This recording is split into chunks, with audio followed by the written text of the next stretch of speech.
3, 2, 1. Oh, it always does. Never mind. Yeah, it should look pretty good for you. Yeah, I forgot about how that works sometimes. I was actually thinking that maybe we should bring back the Nettie and Noon theme song for the theme song of this podcast, because that song rips. It's so good. It's so good. It is. Not to toot our collective horn, but You can toot my horn and I'll toot yours. It is so good. It's so good. So why are we denying people? Yeah. That we could definitely bring that back for we could bring it back for season 4. We could bring it back now. All right now.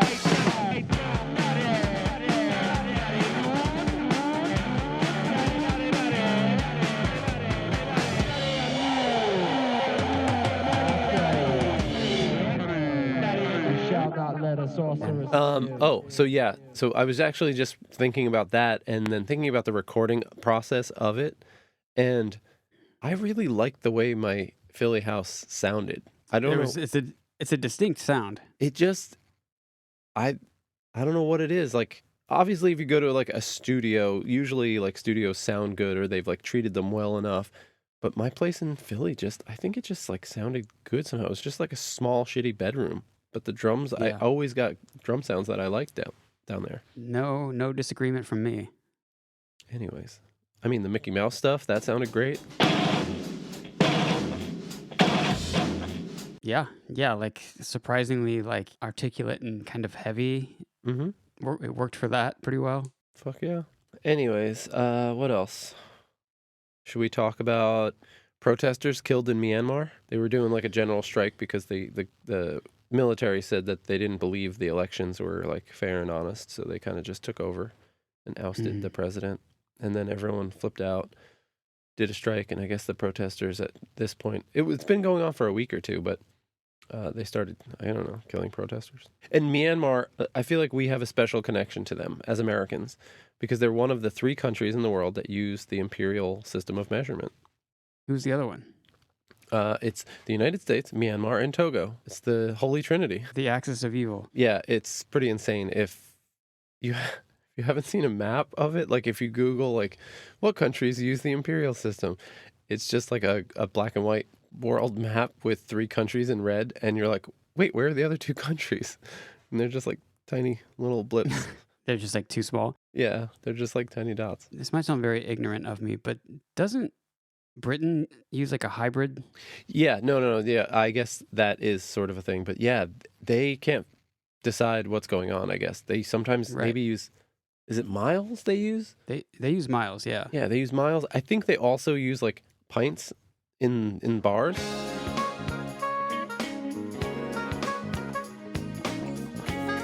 Hello, everyone, and welcome to another episode of It's Always Stockholm in Los Angeles. What up? I am your host, Nate Harold, and with me is my special guest star, Will Noon. Hello. Thank you for me having you. Today, we are talking about Season 3, Episode 6 of It's Always Sunny in Philadelphia, The Gang Solves the North Korea Situation. And thank God they did, because, it was getting pretty close. Do you have a quick highlight of this episode for me, Will? There are a couple of like key points for this as far as highlights. So maybe the synopsis is that everyone's getting very excited about the pub crawl, which ends at Patty's, which is the one time a year they make any money. But Mac comes in with bad news, which is his classic entrance. Guys, I got news. He's wearing pretty crappy sunglasses, but an amazing long leather jacket, like whatever, which he informs everyone is a duster. So this is the first time we see the duster. It's very important, and it really becomes a reoccurring character, I want to say. Yeah. Do you feel that? I think you're right. Yeah. It's like almost like a character.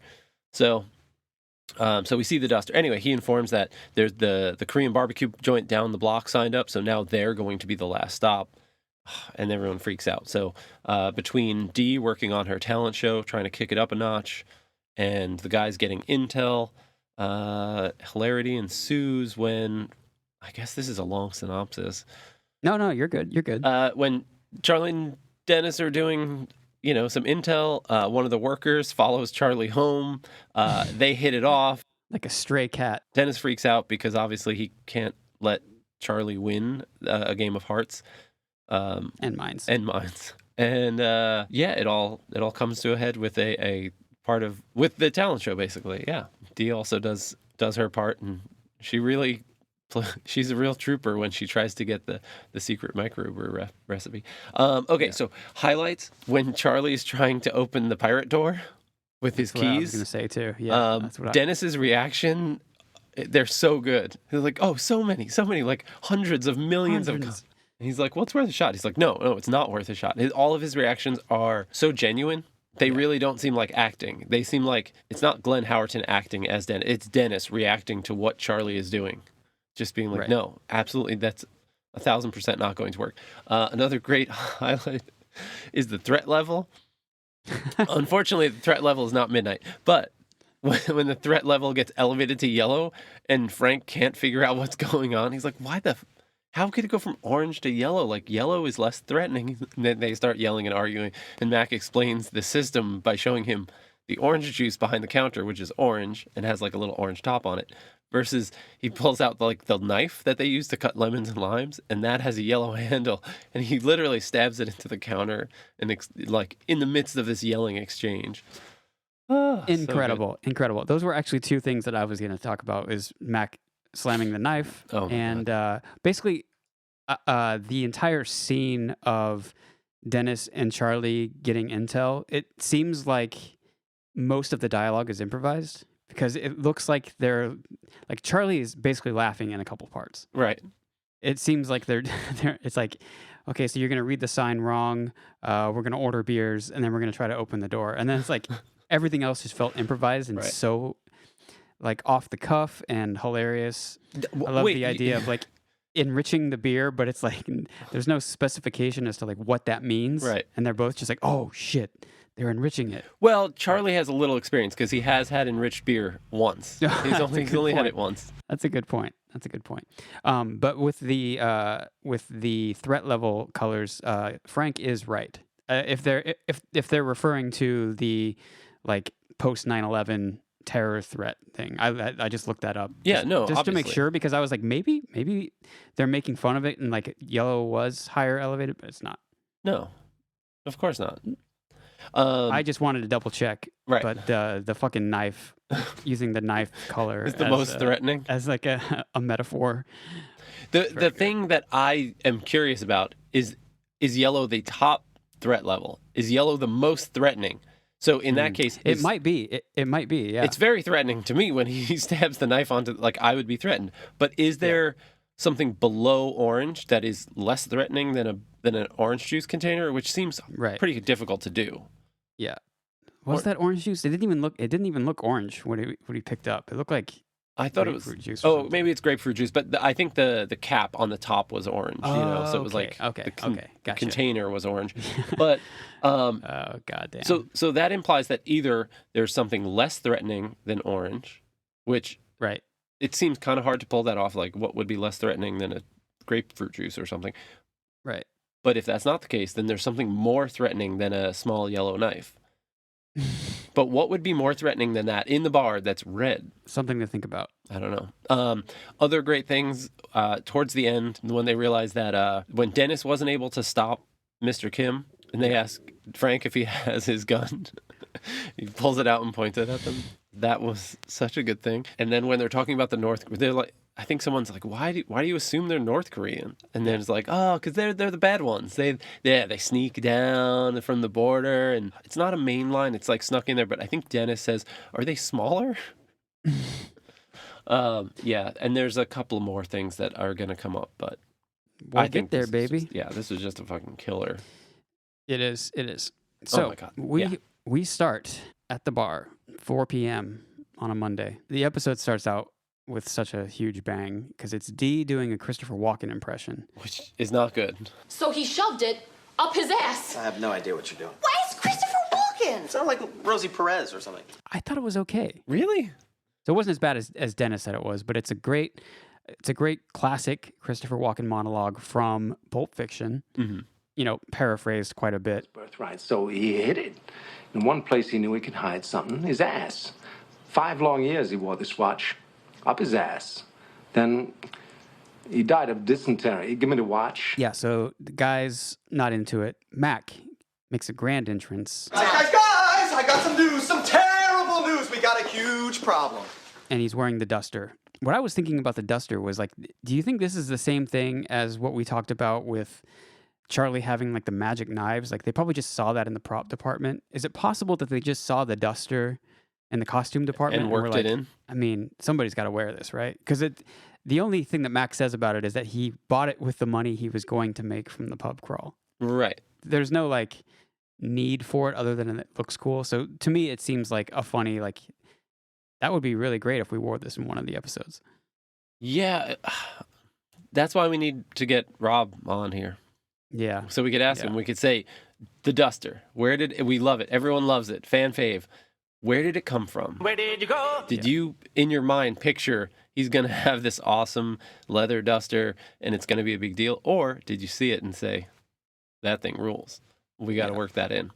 Right. Yeah, because it makes several appearances. I almost want to imagine him like walking down the street and seeing it in a store and seeing, could be that falling too. for it and being like, oh, Mac would fucking love that. So yeah, as we discussed before, the Korean barbecue place down the street is now the last stop on the pub crawl, and no one is happy about this. Dee has a talent show that she does every year. The guys make their famous microbrew. They have a lot of things that they use to capitalize on this this one night every year, and it's all in jeopardy now. Elevated threat levels. Frank, I think, claims that the bar owners are North Korean. Yeah, I think that he starts it, which still really isn't like ever really determined yes or no. Well, I want to disagree with you there, bud. I don't know if we want to jump ahead, but the propaganda stuff. Yeah, I mean the song that was it Soon Lee? Yeah, the song she sings is pretty clear evidence. Right. Well, regardless, it's not explicitly stated, but Frank otherwise, yeah. Frank does guess. Maybe not using the best judgment, but he guesses correctly. Move on this. It's the damn North Koreans. Wait a second. What makes you guys think they're North Koreans? That's the bad Koreans. Yeah, that's the... Just wanted to touch on the microbrew because I feel like that's sort of important in this. They're really upset about the Korean barbecue having a microbrew because they are known as the microbrew guys. And Frank's like, you guys have a microbrew?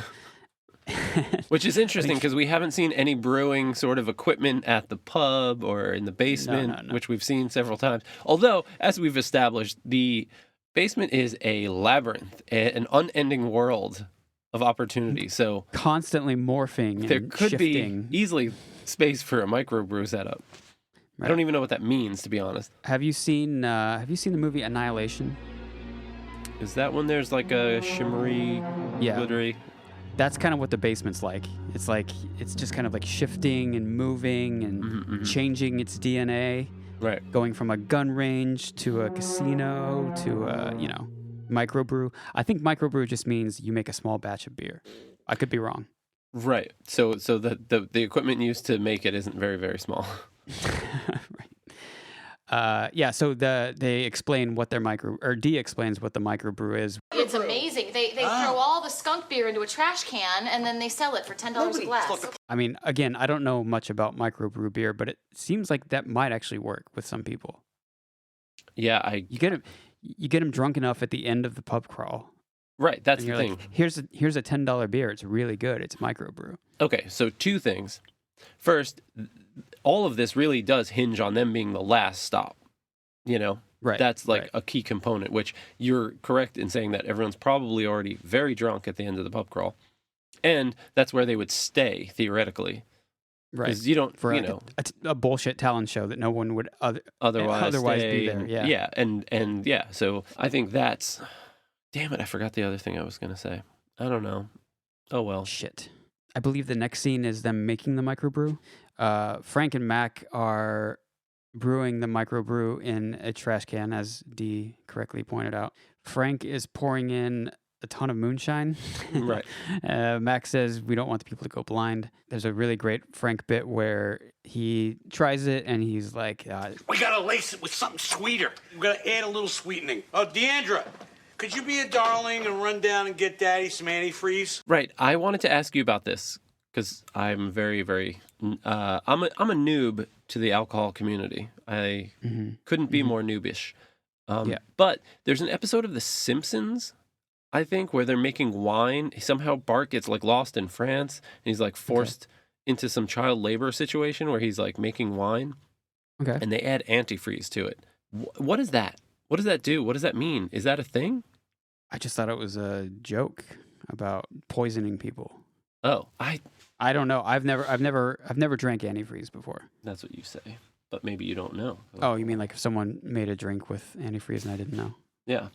Antifreeze typically contains ethyl glycol, methanol, and propylene glycol. Although the substances themselves are relatively non-toxic, the body rapidly metabolizes them into highly toxic alcohol byproducts. Do alcoholics drink antifreeze? Many cases of ethyl glycol poisoning are due to accidental ingestion of it by children. The substance tastes good.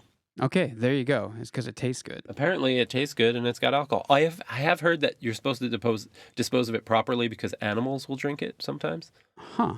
Yeah, so is that like whatever is in there make it sweet? Yeah, I guess so. Well, that would explain why Frank would want to use it. Yeah. Maybe it's like some old school trick. Maybe it's cheap and you can cut your alcohol with it. Yeah, maybe. It seems like it's pretty poisonous, though. Dee has a good quick reply where she says, "I'm not doing that," or I forget what her response is, but another good quick line. Also, you're not my father. That's after that. But she can't go get the antifreeze because she's busy setting up for her auditions. Right. She's getting to work on the talent show. She asks where Dennis and Charlie are. Max says they're gaining intel, and there's a great cut to an amazing entrance, also using the duster. Right. Dennis into the Korean restaurant. Yeah, and they've got some nice, like, American twang Western guitar lick to accompany it. My thought on that was, it's got like a 12-string acoustic guitar. It sounds like Wanted Dead or Alive. So I was like, maybe John Bon Jovi wears dusters. And I went and watched the video for Dead or Alive, but he wasn't wearing a duster. Maybe him or Richie Sambora or both were wearing pretty long jackets, but they weren't dusters, I don't think. They had like sequins and shit on them. And do we think a duster is specifically defined by its length? No, I'd say it's length and material and cut. Well, I mean, can you tell the difference between the cut between that and a raincoat? It just looks like a long-ass coat. I'm just guessing that it's called a duster because it would like sweep the dust, literally like almost touching the ground. Oh, I see. Yeah, it's like a cowboy jacket. Yeah. For some reason, I can picture a cowboy that looks, in my brain, he's like a cartoon, but he looks like your guy from Lost. Who's the crappy guy from Lost? One of the many crappy guy guys. from Sawyer. Sawyer, yeah, I could picture Sawyer wearing a cowboy hat and have. Oh, I'm thinking of him in Paintball. Paintball, yeah, Paintball Assassins. I could see that guy wearing a duster. Original dusters were full-length, light-colored canvas or linen coats worn by horsemen to protect their clothing from trail dust. Oh, that's why it's called a duster. They typically have a slit up the back to the hip level for ease of wear on horseback. It's all making sense now that I'm right. So you can ride a horse, I'm assuming. Yeah, it makes sense. Oh, so it's like a dust jacket that goes over your clothes. It protects your other coat, like in yeah, Dumpster Baby. Wonder if that had anything to do with it. They were inspired by a coat to protect your other coat. Could be. Yeah. So anyways, Dennis and Charlie make a grand entrance into the Korean restaurant. Charlie wishes that he could have worn the coat because it would look funnier. Yeah. Dennis is like, it doesn't fit you. Come on, you're too small. Which Charlie thinks is all the bit. That's where the magic is. Yeah, why is that guy wearing such a big coat? So they saddle up to the bar.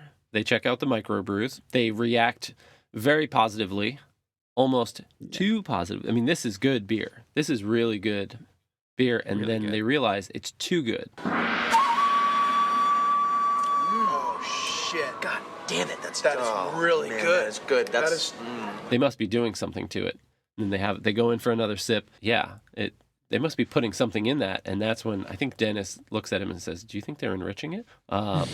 So that's when they get really concerned because they realize the North Koreans are enriching their beer. So. I think Charlie says, "You cannot do that." You can't do it. Charlie, as mentioned before, he claims he's had enriched beer only once. I don't know what that means or what they're implying, but no one does. Somehow they segue into. Oh, they also see the bracket, which is, I think, a funny exchange. Charlie notices the bracket and they're like, "Oh shit, is that for the karaoke contest?" Because I guess it's like a $500 prize, and there are flyers out. Charlie has a funny moment where he's talking about how bracketing is a very precise science, or I've never maybe? done it before, but it does seem like it would be potentially difficult. Really? I mean, to me, it just seems like a bunch of lines. It's a lot. It takes a lot of planning. I mean, well, the only thing that to me that seems confusing or difficult in this situation is I'm not sure how you do it for karaoke. Right. Like it's like one-on-one versus karaoke, exactly. I guess. Yeah, it is pretty weird. That part seems weird, but I think just for your future bracketing experience, I think if you start with the winner in the middle, and you just go outward from there, and you add 2 lines with 2 potential competitors, and then each one of those has 2 competitors. But you'd have to you just you'd have expand to outward from know maybe have a predetermined amount of people that are going to join. Like, what if you get too few, too many? Sure, but the thing is, well, I mean, if you want to do it in advance, you would have to know. Or you could wait until the people signed up and then just do it there because it's not difficult. Bracketing is easy, folks. Take it from Will Noon, the head of the NCAA basketball tournament. I have never made a bracket in my life, but I am fully confident that I could do it. I mean, last week I mimicked Dennis's drawing of a busty lady. You did. You should have shared that on social media. I did a great job. So this week I will do a bracket. Oh, I just wanted to touch on, maybe it seems obvious, but when they're talking about enriching the beer, that's an obvious reference to North Korea enriching uranium. Right. Yeah, they do this a few times in this episode. Yeah, they make references to like a nuclear weapons program. Or Kim Jong-il or UN inspectors. All the the very baseline North Korea jokes. So yeah, this is at some point in here, Charlie gets distracted by a room in the corner, which is marked private, and he says, "See that door right there? One marked pirate. You think a pirate lives in there?" Dennis obviously points out that it is marked private, and Charlie has a learning disability of some sort. He was pretty close, though, I gotta say. Yeah. For someone who's illiterate. Yeah. But that's the thing. He can usually kind of get there, a roundabout sort of. Yeah. And when he points that out, I think this is another highlight for me when Charlie tries to respond and deflect by saying, well, wait, no, I didn't say. What did you hear? Right. Because I didn't. And he's like, do you want to talk about pirates all day or do you want to find out what lives in there? Right. Yeah, the beginning of that interaction is kind of where you can see Charlie Day laughing a little bit. I just like that he's like, do you want to find out what lives in there or do you want to keep talking about pirates? Right. Let's do this. Because something obviously lives in there. So they try a bunch of different methods to get into this door. The first option is Charlie using his apartment keys because you never know. I mean, it might work. How many possible keys are there in the world? How many possible locks? Dennis says hundreds of millions. Okay, so maybe that was a bad idea. Maybe not. Debatable. Well, I mean, it was worth a try. Worth a try. Absolutely not. Then they try taking the door by force. There's a lot of good physical comedy. Dennis does a roundhouse kick.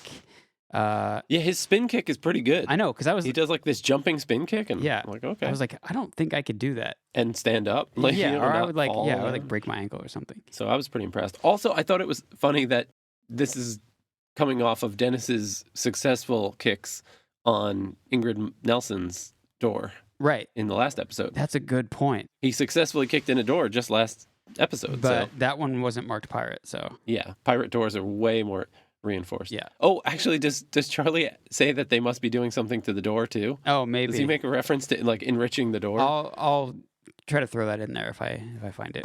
Really? Damn, dude, this thing is like enriched in its own way.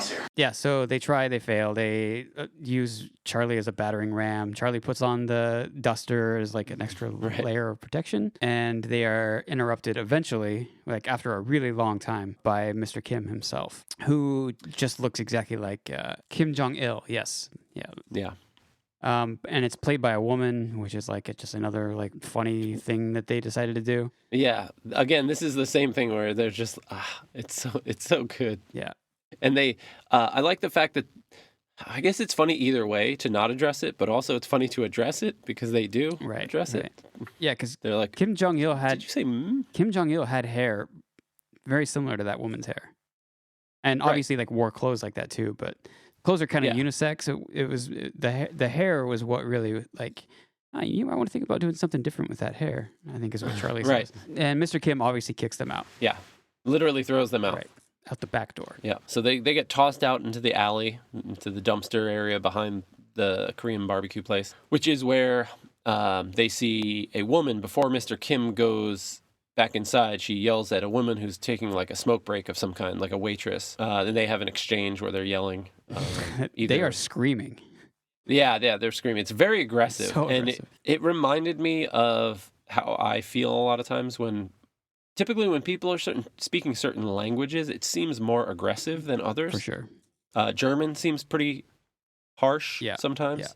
Yeah. There are some Asian languages that sound harsher than others. I don't really know in what context. Obviously, it depends on the person and the person's attitude. But the weirdest one for me, I don't know if you've experienced this, but Scottish. I know it's not a language; it's just an accent. But it's an intense accent. I've played shows in Scotland where, like, getting off stage, like the stagehand will like seemingly yell at me, and I get scared for a second, and then I realize he's like telling me I did a good job, or like telling me it was like a brilliant show or something. But it sounds so harsh and aggressive that I'm like scared for a second. Yeah. You know, it's like the big security dude is just being like, yo, that show was great. Good job. Right. But he's like, fucking bloody outside. And like, sounds like totally he wants me to leave. Yeah, it's a very intense accent for sure. So in this scene, they're just experiencing this very infighting between Mr. Kim and an employee. There's screaming, there's yelling. Finally, the employee throws her cigarette out and then, commiserates with Dennis and Charlie about the working conditions. Don't do what he say. He punished me. He terrible man, okay? Always, whoa. He treated me like slaves. Slave? He's got slaves? He has slaves in there? It's always work. She has to throw out the trash. She has to do this, and they won't even let her drink the beer. Yeah, she's treated like a slave. I think slave is the word that really sets Dennis and Charlie off, because what kind of communist dictatorship is this asshole pulling here? I guess also the talking about trash kind of brings Charlie into it, like where he can kind of like empathize with her and be like, I'll take out the trash if you come with us. Like, I can take out the trash, you can drink beer. Okay. I beer, you trash. I trash, yes. Right, exactly. So they're trying to liberate her. Yeah, and exactly. they say she can come work at Patty's, and no more trash because Charlie does trash, and she can drink all the beer she wants. Yeah. After that conversation, it seems like there's a little bit of a connection going on. Charlie and her are vibing through trash and beer. But Mr. Kim comes out and interrupts it and continues the yelling. And then she yells back. And as this waitress leaves to go back inside, she does like a very, very delicate, meaningful hand gesture towards Charlie. And Charlie responds in kind. At which point, Dennis says, oh, man, yeah, she made that hand gesture at me. Crazy. Well, obviously not. Yeah, obviously not. Yeah. Not even close. So that begins the competition and the, sort of that struggle between Dennis and Charlie for the attention and affection of Soon-Lee. Yeah. The hand gesture is also accompanied by this like Asian flute sound that they use many times in this episode. The next scene, I don't know if it's because of how old this is or my personal preferences, but the next scene is at the bar with Dee, Mac, and Frank, and they are judging the talent show auditions, and it's a very obvious American Idol parody. Right. Which I guess I don't know if you can cut this out if you don't think it's worthwhile, but at this point we didn't mention it, but Dennis does call back to the bar to give them the intel that they were looking for.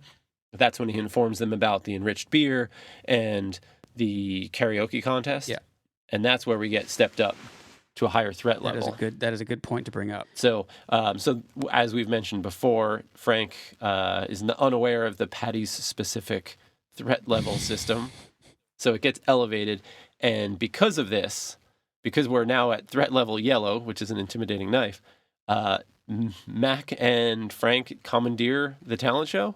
They take it from Dee uses the term steamroll. She says, "Don't steamroll me," or like you always do, and they 100% steamroller. Yeah, but it does seem to kind of almost maybe work out, because Mac does make the argument that judging others is the best way to make you feel better about yourself. Exactly.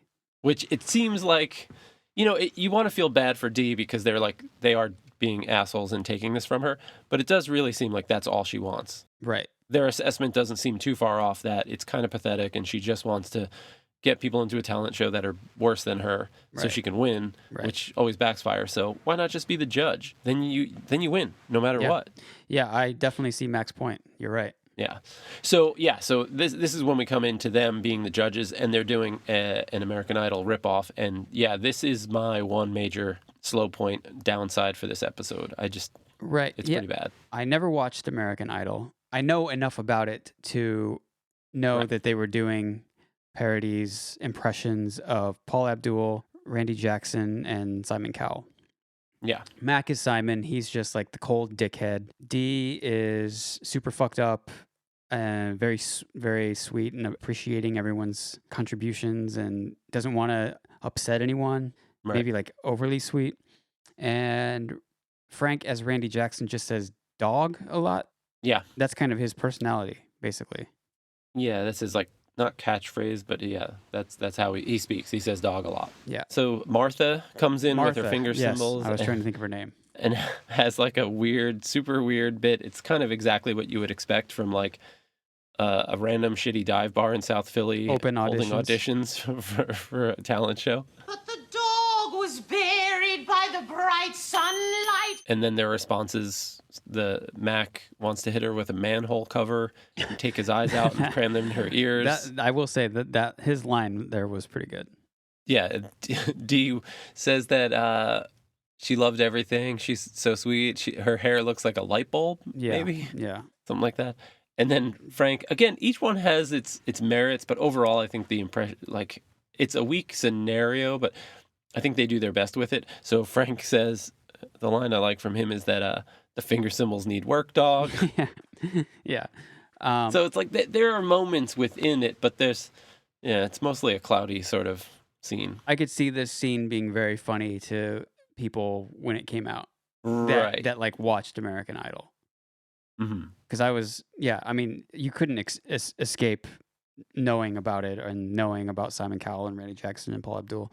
Right. It was, it was massive at the time. Yeah. And they're doing the like Coca-Cola advertising like they did on the show where they each have like a cup and Dee's is filled with rum and Cokes. And they're like, why are you getting wasted? And she's getting wasted because they took the talent show away from her. Right. As we kind of just said. Also, Paula Abdul was accused of being drunk or high or whatever on those shows. So yeah, Dee's dialogue when they confront her about being wasted, she has a few great lines like, "Why did you get so drunk?" You got drunk. I'm just really exhausted. But yeah, that's kind of it with that scene for me at least. Yeah, so we don't think Martha's coming back for the talent show. But it does look like there's more people outside, which it's right. Even though you barely get a glimpse, it's still surprising to see people outside of Patty's Pub. Right. So Charlie's coming back to his apartment, gonna use his keys that didn't work on the pirate door, but yeah. Because hopefully one of them works on his apartment. Yeah. And he is kind of like surprised to find that like a stray kitten, Soon Lee, has followed him to his apartment because he invited her to come with him, so she took him up on that. So he ate a Hot Pocket out of the garbage. So you saw me eat that Hot Pocket I found in the garbage? Yes. Any thoughts on that? No. Oh man, I like you. Come on in. Yeah, she's great. Right. So after the American Idol parody scene, we see Charlie in his apartment with Soon Lee. They're watching cartoons. Yeah. Apparently, they're watching the same cartoons that Dee and Kevin are watching. I think that's his name. Oh, right. I just read that. It's not really important. But yeah, they were watching cartoons and like eating cereal, being very juvenile, and it's so sweet because Charlie is kind of childish and innocent and awesome, and it's really nice for him to have a friend to like watch TV with and hang out with. It seems like maybe you've been drinking a little bit. Soon Lee's being a little goofy on the couch, and so for some reason Charlie decides to call Dennis to brag. Oh yeah, to gloat. Yeah, it's a really funny scene because we only get Charlie's side. We don't get to see Dennis, but as he's telling Dennis, he's like, "Guess who came over?" Oh, very good guess. And so like, yeah, it's a very short conversation, but in that very short conversation, Dennis was obviously like okay, I'm gonna come over. We're gonna see who wins this. Right. He goes from, you'll never guess. Oh, good guess. Well, blah, blah, blah. No, you don't have to do that. You don't have to come over. And then he hangs up and he says, God damn it! No! Why did I call him? but it makes sense because this is a big moment for Charlie. This is like Definitely. a win. Definitely. So after the waitress, like all of those times with Charlie being in love with her and Dennis, has he slept with her yet? Yeah. Okay. Either way, her being in love with Dennis and Charlie being in love with her, this is like a little bit of redemption. He wanted to gloat a little bit. Totally. I get it. Yeah, his happiness was fleeting, as it often is. So shortly after that phone call, Dennis shows up, and really he just can't figure out what is going on and why Soon-Lee likes Charlie more than him. Right. Does she call him like a smelly fart? He smells like a dog fart. He smells like a dog fart. Yeah. And Dennis is like, okay. Obviously, there's some kind of lost in translation thing happening here. There's a language barrier, so I'm just going to pop my shirt off. I think Charlie's protesting because he realizes that maybe this is the point at which it all turns. Yeah. So Dennis takes off his shirt and presents himself, which he often does. And sometimes he looks better than others. In this scene, I don't think he looks good, maybe on purpose. Yeah. And that is when Soon-Lee starts laughing hysterically. And Charlie starts laughing, and Dennis has to like slink away in shame, kind of. Cover himself. Right. He's very embarrassed. I just wanted to point out that the very cute bit of dialogue with Charlie and Dennis and Soon-Lee, where Charlie's saying like, we're in love, we have so much in common. They both like pizza. Oh, right. Dennis is like, I like pizza too. Everybody likes pizza. We hate kissing. Wait, why do you hate kissing? Oh. They hate kissing because it's sticky because of the candy and beer. Candy and beer. And like that really should have been a clear indicator to Dennis at that point. Been like, I don't know if I can win this. Nonetheless, he tried and slinks away in shame, as you said. So then we have a drunk D who I'm not sure why she's inspired to do this, but she has a trench coat of some sort and a clipboard, and she goes to the Korean barbecue joint. She goes to Mr. Kim's, and she's going to try and figure out their microbrew recipe. Yeah. Some incredible drunk acting again by Caitlin Olsen. Just really good. Yeah. Yeah, she introduced herself as My name is Rita Fires. Yeah, Rita Fires. Rita Fires from the National Health Inspector's store. And she has to check out the system or the process or whatever. Right. So this is like the North Korea not letting in UN inspectors in. I mean, D is the UN inspector. Yeah, you get it. Right. Because Mr. Kim just kicks her ass right out the back door. Yeah, she gets a little bit of a monologue to introduce herself and set up the grift, but yeah, Mr. Kim is not buying. See, Mr. Kim's kind of a badass. Mr. Kim, yeah, kicking people out the back door. So Rita Fires decides to make one last ditch effort because she just wants the recipe for the microbrew. And as Mr. Kim is going back inside, Rita says, "I'll sleep with you." She offers sex in exchange for the microbrew recipe, which she does awkwardly as like a last ditch effort. But I think Mr. Kim just slams the door in her face. Your breath smells like vomit. Oh, that's the response. Yeah. Crucial. Right. Your breath smells like vomit. Outside the back door is another employee taking a smoke break. A character known as Grizzled Busman. Yeah. A crazy-looking old guy, missing teeth, long hair, long beard. He asked the question, offer still stand? Because he knows the recipe. And yeah, there's a really great cutaway at that point. Again, I think the Asian flute plays here. Probably. Yeah. That makes sense. Yeah, so Rita might have her opportunity. Yeah, Grizzled Busman makes multiple appearances in this show from this point on. This is not his only appearance. I started doing some research, but now I forget, to see if he was in anything. Maxie J. Centillion, Pirates of the Caribbean. Whoa, really? Curse of the Black Pearl. Cool. Good for him. That's... and then I started to like dig a little deeper, but then I saw that his credits include a 2010 movie called Nude Nuns with Big Guns. Okay. And I got real distracted and had to jump on that one. Yeah, what's that about? It is apparently about a nun who is going to do some work in maybe a Mexican church somewhere, some like mission work, and the clergy is actually part of the heroin trade.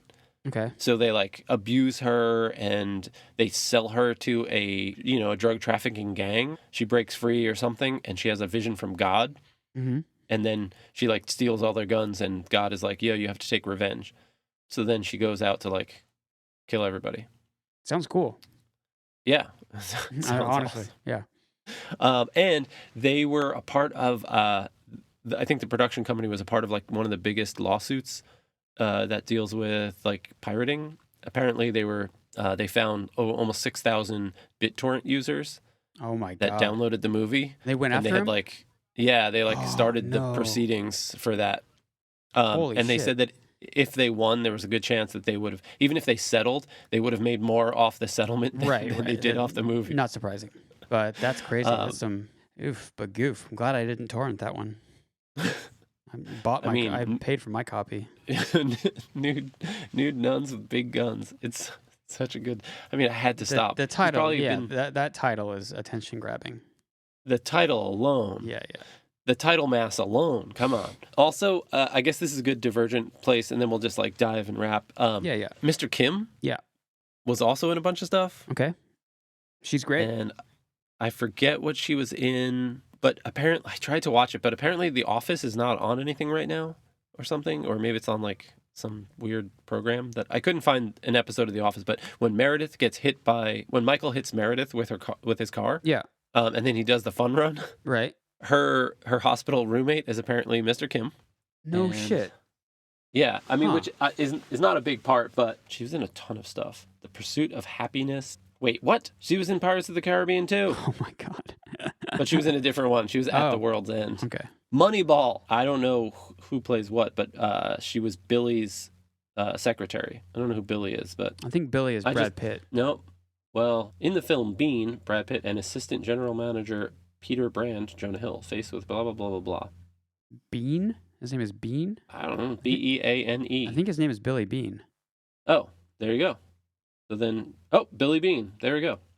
So she's Brad Pitt's secretary in Moneyball. Huh. I've never seen the movie, but it was like a name I'd heard of, and I was like, fuck yeah, Mr. Kim, go for it. It's a good movie. It's about it's about numbers and statistics. You might like it. Right. Yeah. You know what? I think people recommended it because, or maybe it was referenced, there's a book called Super Crunchers. Mm-hmm. And basically this movie Super Crunchers, or this book Super Crunchers, was similar to Freakonomics, but basically just saying that like human expertise is great, but a lot of fields where people are considered experts are like barely better than average. Yeah. And it's just like a statistical model that is like not even that complicated can do a way better job. Yeah, that's what Moneyball is about, is Jonah Hill's character just being like a statistics guy who is like a baseball genius. Because of that, like as far as like who to trade and who to sign and everything. Right. Yeah. The concept of like the goal is to get the most people on base. Like that's the statistic they look at. And if you can get on base, statistically, you'll score more runs, yada yada yada. Right. And yeah, basically the book that I was reading was like explained it, and they were like, yeah, a scout can go watch somebody play one game. Yeah. Or they hear stories, but you hear stories about the home runs. Right. And it's like those big players that get picked first and second and third and fourth, they're all people that have like batting averages that are like good but not great. Yeah. Meanwhile, these like underdog no names that barely get picked up have like a way better overall performance. Right. Yeah, that's basically Moneyball. Yeah, you should give it a shot.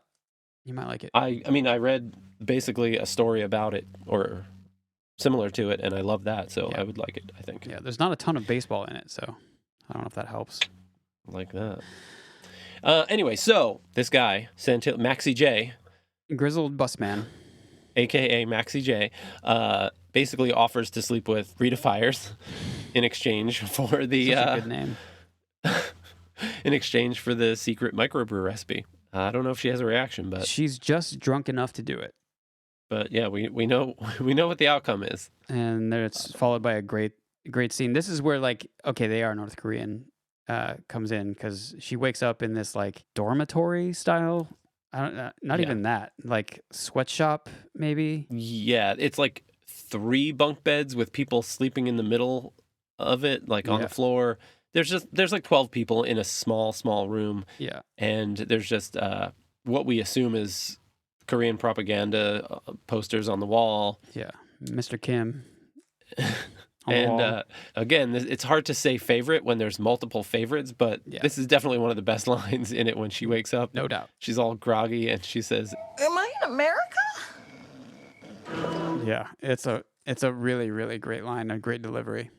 So then we go back to the bar, we're back at the bar. and Patty's is kind of bumping. Like there's a good amount. Yeah, it's packed. There's a good amount of people there. Mac is extremely concerned about the possibility of everyone leaving to go to Mr. Kim's, because that's Right. still up in the air. You know, as it stands at that point, they are the second to last bar on the pub crawl. Right, and he hears people talking. And then when Dennis comes in, he's also very concerned. Why are you wearing my duster with no shirt? Yeah, he does not care to hear. Like Dennis's reasons are just like, no, motherfucker. I asked you, why are you wearing my duster with no shirt? I think Dennis's response is great. It's perfect. He's like, Yes. Explain it to me. Black leather duster, tough, muscular dude. Underneath it, inside of it, very sexual. so Dennis is trying to get his mojo back. Right, and he's not wrong. I think it does look pretty cool. He looks great. Yeah. It's funny when he's in the apartment trying to show off his body to Soon Lee. Yeah. I think he looks awkward and like weird. But when he's in the duster, I think he's striking a different pose, and he actually looks pretty good. He looks pretty fit. Maybe it's the duster. Maybe it's just because a muscle-bound dude in a shirtless in a duster looks great.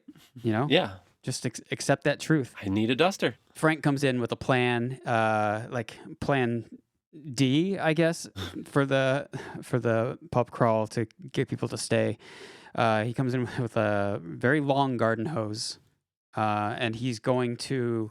They're gonna have a wet T-shirt contest, but like maybe a non-consensual wet T-shirt contest, which is like pretty. The guys are like surprisingly against it. Yeah. It's sort of surprising, but also you have to think like if people don't know they're in a wet T-shirt contest and you just spray them with water, they're not going to realize you're never gonna like get the effect of it. Yeah, you're just getting sprayed with water in a bar, so you're gonna go to the cool karaoke contest down the street.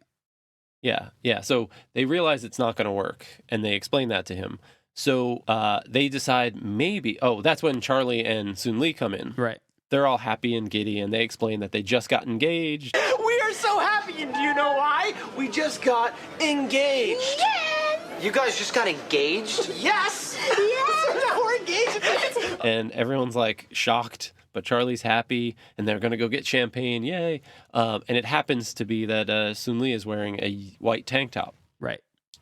So they change the plan. They need Frank to go shut down Mr. Kim's so people don't leave. And they're going to convince Charlie to let them spray Soon Lee with water. So she'll be the only one in the contest. And maybe that will inspire other people to voluntarily join in. Exactly. So they're going to get it going, and she's going to be the catalyst. Right. So it's not a bad plan, kind of. Probably the best interaction in this episode is Mac asking Frank if he still got his gun, and Frank Yeah. goes, woo-oo, I believe is the sound that he makes as he points the gun at him. Frank, go get your gun. Woo. Okay, perfect.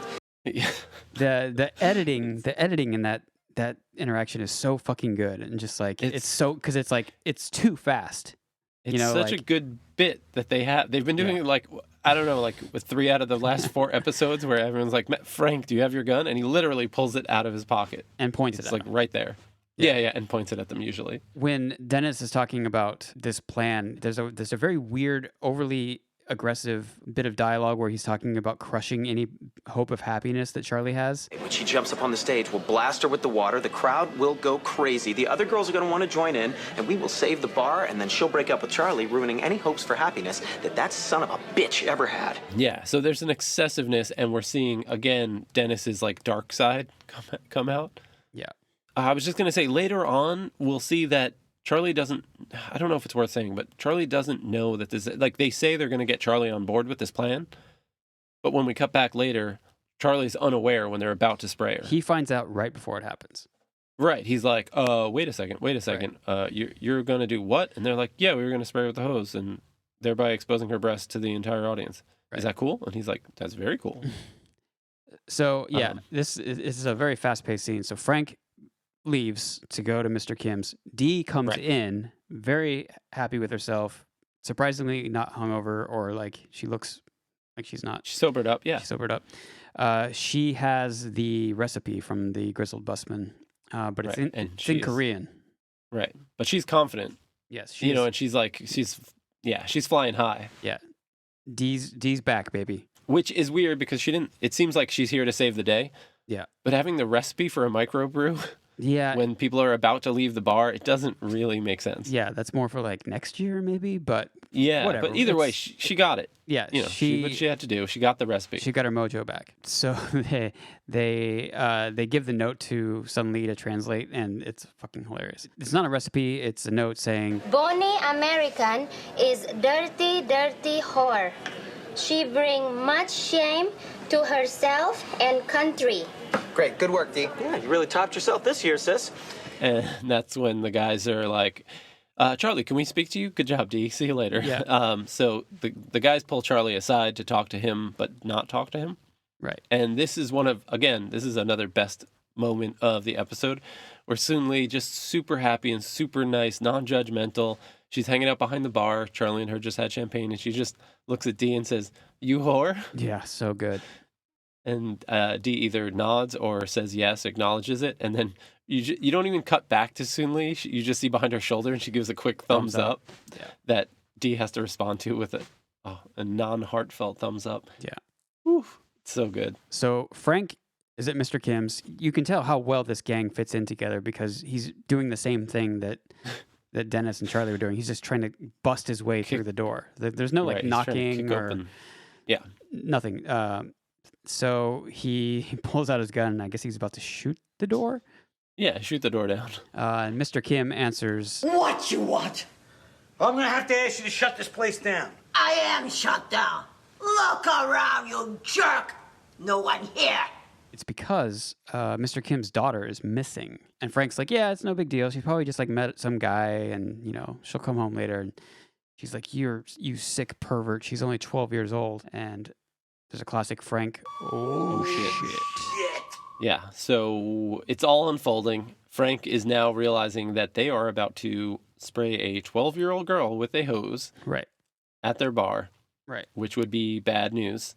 So he has to rush back. So we're back at the bar. They're all getting ready. This is when they're like prepping. Charlie sees the hose. He's like, oh, I didn't know you were going to do that, but cool. Yeah, let's have it. So they do a quick, they have her up on stage because she's going to perform a song, right? Sun Lee is going to perform a song at the talent show. Right. Meanwhile, they've put up like plastic tarps in the background. Yeah, like a Gallagher show. So she starts singing this amazing North Korean propaganda song. Oh, great leader, we come to enjoy you. You make sun and moon in the sky. It's an amazing song. So they're like, all right, she is bombing. So let's do it. So they do a countdown, and that's when we hit slow motion. We see Frank coming through like the back door of the bar. He's like, no, wait. And he like rips open his button-down shirt, exposing a similar like tank top undershirt. And then he like runs in slow motion, and he like dives in front just as the water is being, sprayed, and he gets sprayed in the chest with water. So Frank is actually the only contestant in the wet t-shirt contest. And also, I was going to say the slow-mo of them spraying the hose is so incredibly slow. It kind of reminded me of Hans Gruber falling in Die Hard, like that super high frame rate. Right. Yeah, it is pretty dramatic. Even though I think they even say one. It's like 3, 2, 1. It's incredible slow motion. Yeah, and Dennis's face is great in that slow mo. He's very excited. Yeah. So Frank gets hit. Frank has a wet shirt, and that's when he just said, "She's only 12 years old." What? Everyone realizes what could have happened, even though obviously I guess it's sort of obvious that they didn't know. Right.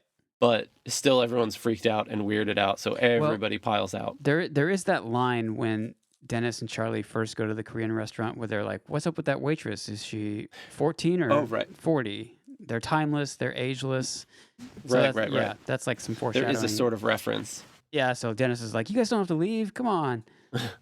But everyone's we didn't gone. know. We didn't know. So Dee, again, is vindicated because of Charlie's being engaged to a 12-year-old. So she felt smug about having finally gotten a win and had the microbrew recipe, but then she realized that she brought great shame upon herself and her country. But at this point, she's like, and I think she even says it. Well, she's like, yeah, at least I didn't bang a 12-year-old, to which Charlie responds that he didn't bang a 12-year-old. He's like, yeah, I didn't even kiss that girl. Like, nothing happened. Really? Yeah, absolutely. They don't like kissing. It's sticky. yeah, exactly. Like, they would definitely not like sex. Yeah. So we end with D almost getting a win in a relative sense, but still no. Yeah. And the last shot is the gang in an empty Patty's. And poor D. But I guess in a sense they did solve the North Korea problem. Not really, because I mean, soon Lee's just gonna go home, and then the Korean barbecue restaurant's just gonna go back to. They made a mistake, but people didn't go to Mr. Kim's after that. It's true. You know. Yeah. I guess they still lost everybody. Right. Yeah, but they were gonna lose everybody anyway. Yeah. So I guess they were screwing their competitor. Either way, fucking great episode. So many best lines. Yeah, very good. Great episode. I am going to give this an A+-. It's still not an A. Still not an A+. It's really, really close. This one is just touching the border, but no A+ for me. A+- that's not a thing. Well, neither is giving everything an A+. I mean, it is a thing. It's just not a good grading system. So Will, what would you give this episode? A+ for sure. Nice. For sure. I acknowledge fully that the American Idol bit was a little meh. Yeah. But within it, each of them had great lines. Absolutely. And Martha's performance was just weird enough. Right. So even within a bad bit, they still salvaged it. So totally. Fuck yeah. And like we talked about the last episode, this one and the Aluminum Monster episode came out on the same day, which is just right. That was weird. Two classic Always Sunny episodes on one day. What a day! That I think it was September 27th. Guys, thanks so much for sticking around and listening to another episode of It's Always Stockholm in Los Angeles with Will Noon and Nate Harold. If you would be so kind as to go to Apple Podcasts and give us a 5-star rating. And if you're feeling extra saucy, give us a review. Write a few nice words about us. We are 5-star men. We demand it. We can be found on Twitter at Always Stockholm. We're great at this. Bye, folks.